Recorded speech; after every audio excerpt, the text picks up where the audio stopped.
Seguimos hablando sobre la manipulación de los hijos, de los niños. Pero antes tenemos un video que nos trae Daniel, justamente de los niños hablan sobre la manipulación. Vamos al video.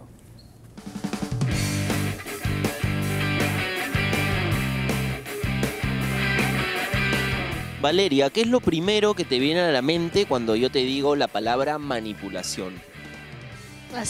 Convencer a alguien de hacer algo. ¿Convencer a alguien de hacer algo? ¿De qué manera? Como que no quiere hacerlo y tú lo convences.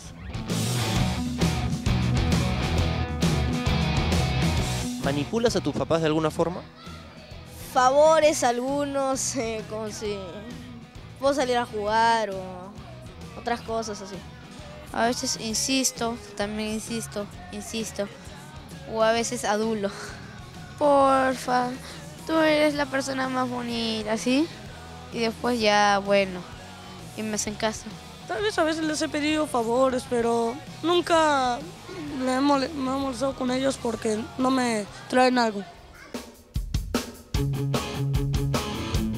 ¿Cómo haces tú para conseguir las cosas? Primero le pido, después le pido y le vuelvo a pedir y así insisto hasta que se cansa de escucharme y a veces acepta y a veces no. Ya lo sabes, si realmente quieres algo y eres niño, manipúlalo si lo conseguirás. No hagas eso.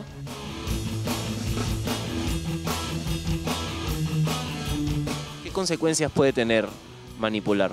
Que los papás se alejen porque dicen que mientras más me aleje, menos me va a pedir.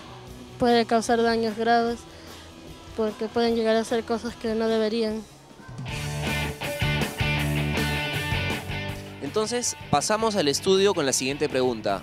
¿Está bien hasta cierto punto manipular o de ninguna manera? ¿Qué piensan ustedes? Muchas gracias, Dani. Recojo tu pregunta. ¿Está bien hasta cierto punto manipular o de ninguna manera? Entiendo la pregunta porque finalmente hemos llegado también a la conclusión de que todos manipulamos de una u otra forma, ¿no? Sobre todo, digamos, aquellos niños que manipulan son producto de padres que también en algún momento los han manipulado o que por lo menos hay ese tipo de conducta de repente guardada para un futuro, pero ahí está, ¿no? Bueno, estás hablando con dos, bueno, aquí creo funcionamos de expertos manipuladores. Hemos sido entrenados para manipular. O sea, nuestra profesión, por ejemplo, pasa por justamente un trabajo de manipulación. Igual que en el tema de las ventas, igual en el tema de medios, igual en el tema de la publicidad. O sea, esto de la manipulación, por eso, no tiene que ser visto, tiene que ser visto dentro de un contexto ético también. Y obviamente por eso distinguía de esta manipulación cuando interfiere, por ejemplo, en la crianza y la educación de nuestros hijos. O sea, ellos tienen que comprender que la manipulación tiene un rango de conductas que pueden caer dentro de lo ético, como bien decía esta niña que la decía perfecto, y el riesgo de que ya se convierta en un acto inmoral o un acto contraproducente, ¿no? Esto es la sutileza que hay que tener, definir, pero de que manipulamos o intentamos, esto es una sociedad, además. La manipulación implica que hay alguien que se deje manipular porque entiende que a ella también le conviene. O sea, es finalmente una negociación a la larga, pero esto es una suerte de conducta también esperable entre las relaciones humanas, ¿no?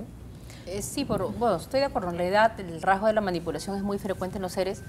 Ahora, sí sería interesante de pronto distinguir que el hecho de que cuando las personas van manipulando elementos para obtener un beneficio personal, estamos de pronto al concepto que mayoritariamente se puede entender y del que estamos hablando de manipulación. Pero también está el hecho de que cuando los seres humanos justamente movemos los elementos, movilizamos elementos para la armonía del conjunto. En ese caso de pronto comienza a tener otra jerarquía, ¿no? Comienza de pronto a llamarse diferente, de pronto podemos llamarlo ya no manipulación, sino un tema, digamos, de organización y gobierno, ¿no? Porque, bien, allí tenemos pues en la historia los reyes que evidentemente han movilizado, hablamos del famoso Maquiavelo, ¿no? Dices, oye, qué maquiavélico, ¿no?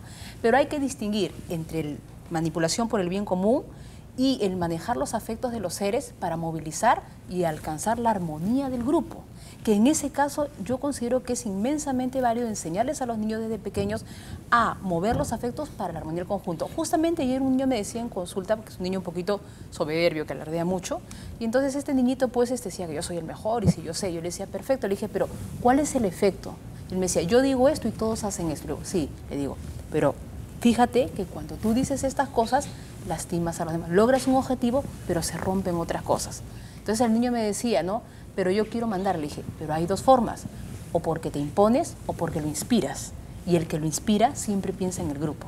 Entonces hay que enseñarle a un niño que uno puede utilizar sus recursos afectivos para armonizar al grupo y que en ese caso sí es válido utilizar los elementos en pro de la armonía en conjunto. Hay que tener mucho cuidado también con eso. Evidentemente el niño que tiende a manipular, ¿no? O que en este caso tiene este tipo de lenguaje, se da este tipo de lenguaje de comportamiento entre él y sus padres, va a ser un niño que también va a ser muy proclive el día de mañana a dejarse manipular por otros, y aquí hablamos de grandes peligros, como lo son las drogas, ¿no? Claro. O incluso alguna actitud o comportamiento delictivo, que muchas veces viene por esta seducción, ¿no?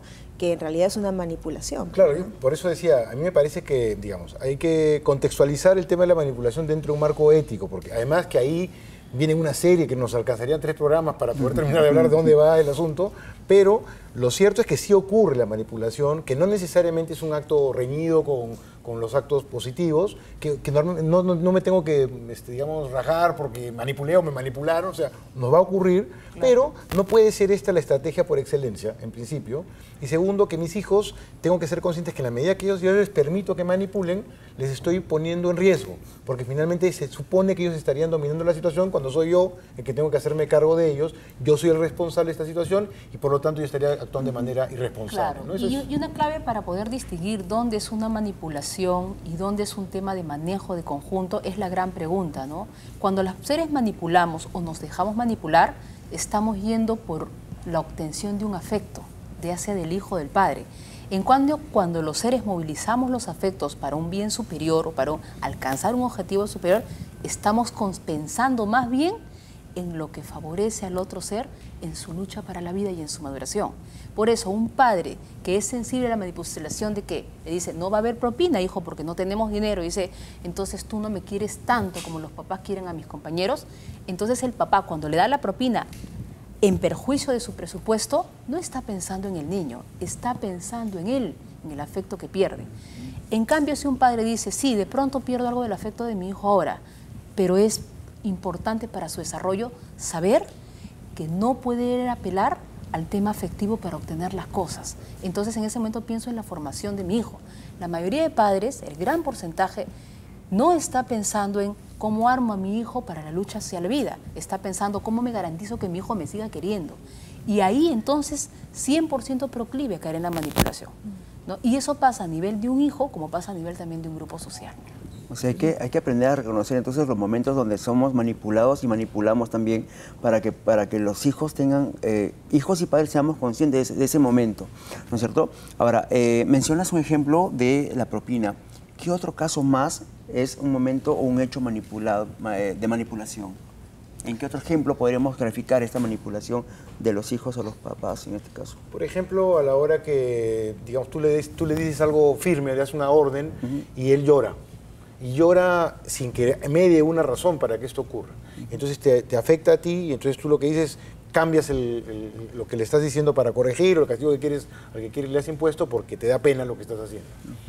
Solamente el hecho que estés actuando ya de manera irresponsable te debe llevar a que algo, de alguna manera estás cayendo en algún error allí. Algo estás haciendo mal, ¿no? Ahora, también hay otro tipo se me viene a la mente, ¿no? También de manipulación que pone, digamos, al papá, digamos, en sus cualidades como papá, o sea, en ascuas, ¿no? O sea, lo pone, digamos, lo somete a cuestionamiento, porque, por ejemplo, en este tipo de circunstancias en las que, quiero un perrito, por ejemplo, ¿no? Ay, ¿cómo me gustaría?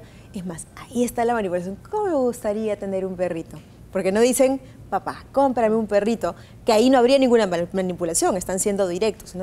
¿Cómo me gustaría tener un perrito? Porque me siento tan solo. Claro, entonces ahí el papá o la mamá se empieza a llenar de culpas. Ahí viene el punto. Si el papá, no trabajo todo el día. O sea, claro. Si el papá piensa nuevamente en él, dice, pobrecito, mi hijito está solo, yo no quiero que más tarde no me quiera y me responsabilice por estar solo. No es ni siquiera que no me quiera, sino es qué mal papá estoy siendo. Está pensando en ti. La culpa. La culpa. Pero eso de qué mal papá soy significa, y por lo tanto mi hijo no me va a querer. Claro, o sea, siempre ¿no? vuelve hasta el final y por tanto mi hijo no me va a querer. Claro, y que no es malo pensar que tu hijo te quiere o no te quiera, lo que pasa es que estás empleando un método, una estrategia que es inadecuada, ¿no? Porque en realidad todo el tema de manipulación, un poco redondeando lo que hablamos un rato, cualquier manipulación que implique utilizar al ser humano, o sea, objetivarlo o ubicarlo como si fuera dentro de una pieza, dentro de una estrategia, mira, moralmente eso es lo que hace malo, en todo caso, el manipular. Pero podemos manipular la situación, la circunstancia, el contexto, pero usar personas, incluso si mi propósito es el beneficio común, eso es lo que en todo caso tenemos que dejar claro. Y cuando yo intercambio afecto por cosas, intercambio afecto por objetos, allí es cuando comienzo a confundir un poco la naturaleza de la relación. Mi naturaleza de relación entre tú y mi hijo es de amor, es de la integridad del ser humano. Somos dos seres humanos que nos relacionamos y hay una entrega distinta.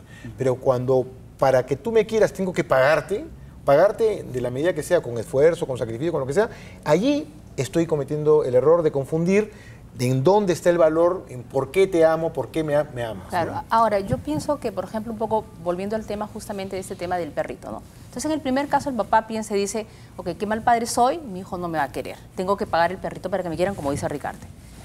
En cambio, si el papá pensara no en el tema de ser amado, o sea, no fuera su prioridad, entonces está bien la expectativa de cualquier padre ser amado, pero no es su prioridad. Su prioridad no es cuánto me va a querer mi hijo, la prioridad es cómo lo formo en la lucha para la vida. Que cuando yo no esté y no tenga mi amor, o así me quiera o no me quiera, lo tengo que formar para la lucha para la vida. Y entonces aquí viene, mi decisión es la siguiente. Yo pienso, mi hijo en lo que viva de su vida siempre tendrá amor, puede que sí, puede que tenga momentos en que no. Por tanto digo, hijito, ¿sabes qué cosa? Sé que te sientes solo, pero muchas veces en la vida las personas no tenemos a nuestro alcance todo el amor que deseamos y hemos de aprender a estar bien cuando tenemos amor y cuando no tenemos amor, cuando estamos solos y cuando no estamos. Entonces, mi punto de partida no es la pena sobre el hijo, sino cómo le enseño a mi hijo que puede también estar bien aunque no tenga amor. Yo creo que con esto hemos resumido bastante el tema y nos ha quedado bastante claro, en todo caso, este aprendizaje, ¿no? Sobre todo para los padres, ¿no? Algo final que quieras acotar, Ricardo. Bueno, en realidad muchas cosas más. Sí, yo me quedé con una pregunta. Me pediste un ejemplo, el más típico. ¿Quieres que te dé uno? Dale. Papá, mi mamá ha dicho que sí. Sí, pero hay otro que típica. es, si no me das, me voy de la casa. Upa. Peor. Upa. Solito, tú me acatas tú solo. Sí. Claro, sí. Yo finalmente quisiera agregar algo muy importante, ¿no? Que en realidad debe haber siempre un balance entre el amor y la disciplina, entendida la disciplina no como castigo de ninguna manera, sino la disciplina como enseñarle al hijo, darle todos los elementos que le van a servir para esa lucha en la vida. El día que tu papá no estemos, el hijo, tienes que saber que tu hijo va a seguir adelante, va a continuar y lo va a hacer bien. Claro, ese es el valor final, ¿no? Ese es en todo caso el propósito de ser padres. Pero qué difícil es ser padres. Bueno, muchísimas gracias por haber venido. Es hermoso, es hermoso. Gracias. A ver, nos vamos a un corte rapidísimo, pero regresamos con un tema bastante importante porque hay que asumir algunas cosas en la vida, aceptando mi enfermedad. Ya volvemos.